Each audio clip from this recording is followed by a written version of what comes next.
Thrissur Pooram കലക്കലിൽ ADGP MR Ajith കുമാറിനെ വീണ്ടും പ്രതിക്കൂട്ടിലാക്കി മന്ത്രി കെ രാജന്റെ മൊഴി. പൂരം കലക്കലിന് പിന്നിൽ ഗൂഢാലോചനയുണ്ടെന്നും ആ ഗൂഢാലോചന പോലീസ് നടപടികൾക്ക് ശക്തി നൽകിയെന്നും മന്ത്രി ക്രൈംബ്രാഞ്ചിന് മൊഴി നൽകി.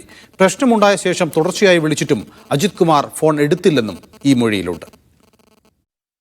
തൃശൂർ പൂരം കലക്കിയ സമയത്ത് ഇടപെടുന്നതിൽ MR അജിത് കുമാറിന് വീഴ്ച പറ്റിയിട്ടുണ്ട് എന്ന് സംസ്ഥാന പോലീസ് മേധാവി കണ്ടെത്തിയിരുന്നു.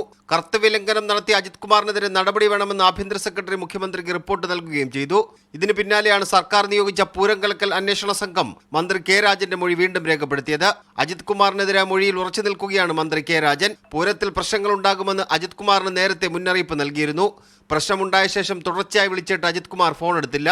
പൂരം കലക്കലിന് പിന്നിൽ ഗൂഢാലോചന ഉണ്ടെന്നാണ് ക്രൈംബ്രാഞ്ചിന് മന്ത്രി നൽകിയിരിക്കുന്ന മൊഴി. ഈ ഗൂഢാലോചന പോലീസ് നടപടികൾക്ക് ശക്തി നൽകിയെന്ന് സംശയിക്കുന്നതായും മന്ത്രി അന്വേഷണ സംഘത്തോട് പറഞ്ഞു. പ്രത്യേക അന്വേഷണ സംഘ തലവൻ DIG തോംസൺ ജോസാണ് ഇന്നലെ രാത്രി തിരുവനന്തപുരത്ത് വെച്ച് മന്ത്രിയുടെ മൊഴി രേഖപ്പെടുത്തിയത്. മീഡിയ 1 തിരുവനന്തപുരം.